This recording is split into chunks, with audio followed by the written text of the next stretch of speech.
DSP ডায়েরিতে আজ আপনারা শুনবেন ভুতুড়ে ফ্ল্যাট। গল্পটি আমরা সংগৃহীত করেছি ছাড়পত্র থেকে।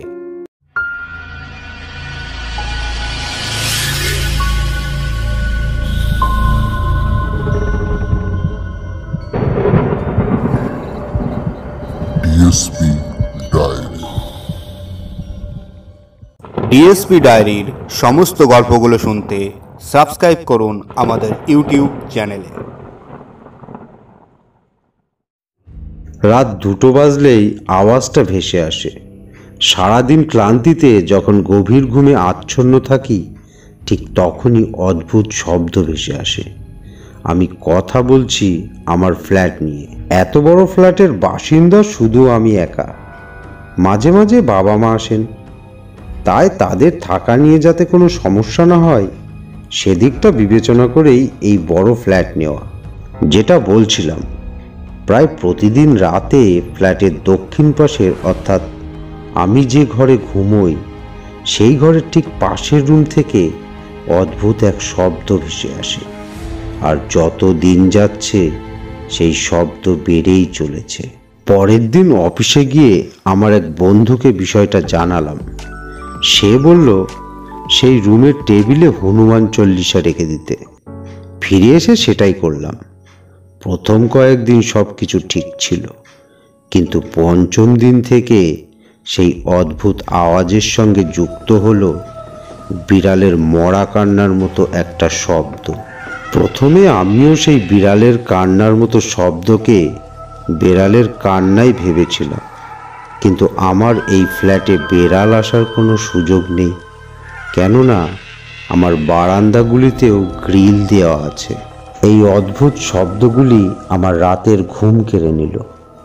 এরপর আবার সেই বন্ধুকে বিষয়টা জানালাম।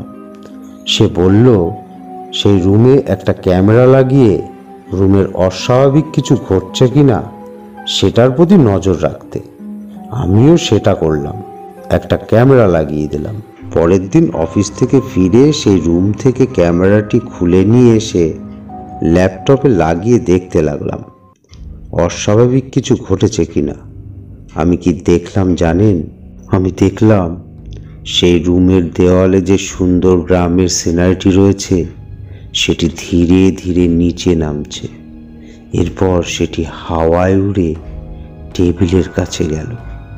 কিছুক্ষণ পর আবার সেটি নিজের জায়গায় এসে গেল। অদ্ভুত এরকম ভয়ানক দৃশ্য আমার ফ্ল্যাটে ঘটছে দেখে নিজেকে আর স্থির রাখতে পারলাম না। এবার বিষয়টাকে নিয়ে ভাবতেই হবে। পরের দিন সকালে আমি সাহস করে ধীরে ধীরে সেই রুমে গিয়ে সিনারিটি হাতে নিয়ে দেখলাম এই সিনারির মধ্যে কি এমন আছে যে এটা হাওয়ায় উঠছে। এতে কি কোনো গুপ্ত ডানা লাগানো আছে ড্রোনের মতো? কেউ হয়তো ওটাকে কোথাও থেকে রিমোট দিয়ে কন্ট্রোল করছে। আমি দেখতে লাগলাম এই সিনারিতে হয়তো স্পিকার লাগানো আছে, যার ফলে অদ্ভুত অদ্ভুত শব্দ আসছে। কিন্তু আমার সাথে কি এরকম করবে? হতেও পারে এই মহল্লার কোনো ছোকরা আমাকে ভয় দেখাবার জন্য এরকম করছে। ছবিটিকে অনেকক্ষণ দেখার পরেও যখন কিছু খুঁজে পেলাম না, তখন ছবিটিকে তার স্থানে রেখে দিয়ে খাবার রেডি করতে চলে গেলাম।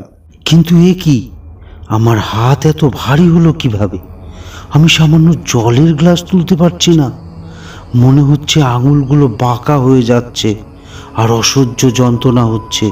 আমার পায়ের উরুতে মনে হচ্ছে যেন কে কামড় বসাচ্ছে। আমার মনে পড়ে গেল দুই হাতে পায়ের উরুর উপরেই সেই ছবিটিকে নিয়ে দেখছিলাম। না, এটি মোটেও কোনো সাধারণ ছবি নয়। ছবিটি আমি কিনিনি। এই ফ্ল্যাটটি যখন কিনেছিলাম সেই ছবিকে ওখানেই দেখেছি, আর ছবিটি সুন্দর বলে সেটাকে আমি সরাইনি। আমি তাড়াতাড়ি ফ্ল্যাট ছেড়ে বাইরে গেলাম। তাড়াতাড়ি বাবা মাকে ফোন করে বিষয়টা জানাতেই তারা 2 ঘন্টার মধ্যে একজন সাধুকে নিয়ে হাজির হলেন। এদিকে ততক্ষণে আমার হাতের ভার আর পায়ের সেই অস্বাভাবিক কামড়ানোটা কমে গেছে। সেই সাধুটির সঙ্গে মা, বাবা ও আমি ফ্ল্যাটে প্রবেশ করলাম। ধীরে ধীরে সেই রুমে চলে গেলাম। আমি সেই সাধুকে সিনারিটি দেখিয়ে আমার সাথে ঘটে যাওয়া যাবতীয় ঘটনা পুরো জানিয়ে দিলাম। সেই সাধুটি সিনারিটিকে নিয়ে এসে ভালোভাবে পর্যবেক্ষণ করতে লাগলেন। অনেকক্ষণ ভাবগম্ভীরভাবে থাকার পর তিনি বললেন, এটি সাধারণ চিত্র নয়, এটি একটি অভিশপ্ত চিত্র। এটিকে আমি নিয়ে যাচ্ছি, আর গঙ্গা জল ঘরের চারিদিকে ছিটিয়ে দাও। আমি অনেক জানার চেষ্টা করলাম যে সেই ছবিটি অভিশপ্ত কেন, কিন্তু সাধুটি আর মুখ খোলেননি। সেদিন বাবা মা আর সাধুটি আমার সঙ্গেই থাকলেন, কিন্তু অবাক ব্যাপার কি জানেন, সেই রাতে ওরকম অদ্ভুত শব্দ আর আমার কানে আসেনি। পরের দিন সকালে মা, বাবা ও সাধুটি বিদায় নেওয়ার পর আমিও বেরিয়ে পড়লাম। আমি যাচ্ছি সেই লোকটির বাড়ি যার কাছ থেকে আমি এই ফ্ল্যাটটি নিয়েছি। এই ছবির রহস্য না জানলে আমি শান্তি পাব না। লোকটির বাড়ি গিয়ে তাকে সেই ছবিটির ব্যাপারে জিজ্ঞাসা করতেই তিনি ইতস্তত বোধ করতে লাগলেন আর আমার প্রশ্ন এড়িয়ে যেতে চাইলেন। আমি অনেক চাপাচাপি করার পর অবশেষে লোকটি মুখ খুললেন। তিনি বললেন, এই ছবিটি সত্যিই অভিশপ্ত। আমি সেই ফ্ল্যাটটি কেনার আগে সেখানে এক দম্পতি বাস করতেন। ব্যবসায়ী সেই দম্পতির একজন কন্যা সন্তান ছিল। প্রতিদিন সেই মেয়েটিকে স্কুলে দিয়ে আসতেন মহিলাটি, কিন্তু ঘটনার দিন মহিলা বাড়িতেই ছিলেন। মেয়েটির পাবলিক গাড়িতে ঘরে ফেরার কথা ছিল, কিন্তু সেই মেয়ে আর ঘরে ফেরেনি। সেই মেয়েটিকে তুলে নিয়ে যায় সেই ব্যবসায়ীর একজন শত্রু। এরপর মুক্তিপণ হিসাবে দাবি করে 10 কোটি টাকা। ব্যবসায়ী দম্পতি মেয়েকে বাঁচানোর জন্য যে কোনোভাবে সেই টাকা জোগাড় করে, কিন্তু যখন তারা মেয়েকে সেই শত্রুর হাত থেকে আনতে যায়, তাদের মেয়েকে না দিয়ে দেওয়া হয়েছিল সেই সিনারিটি। মেয়েটিকে ইতিমধ্যেই মেরে টুকরো টুকরো করে ফেলা হয়েছিল। আর জানো, সেই যে লালচে কালো সিনারিটি যেটি রুমে ছিল, সেটি রং দিয়ে নয়, বরং সেই মেয়েটির রক্ত দিয়ে রাঙানো। আর যে রুমে ছবিটি টাঙানো ছিল সেটি হলো মেয়েটির রুম। ওই রুমে সে সারাটা দিন কাটাতো। এরপর মেয়েটির স্মৃতি হিসাবে সেই ছবি ওখানেই রেখে ফ্ল্যাট ছেড়ে অন্যত্র চলে যায় সেই দম্পতি। তাদের আর খোঁজ পাওয়া যায়নি। মেয়েটির আত্মা সেই সিনারিতে বন্দী রয়েছে, আর তার অতৃপ্ত আত্মা মুক্তির খোঁজে রাতে কান্না করে।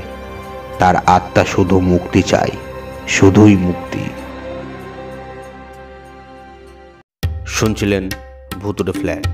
আজকের গল্প পাঠে প্রদীপ, সাধু ও অন্যান্য কণ্ঠে সুমন। গল্পটি এডিটিং করেছেন দেব্র। পোস্টার ডিজাইন, আবহ সঙ্গীতে আমি সুমন। সমগ্র পরিকল্পনা ও পরিচালনায় টিম ডিএসপি ডায়েরি। ভালো থাকবেন, সুস্থ থাকবেন এবং ডিএসপি ডায়েরির সঙ্গে থাকবেন।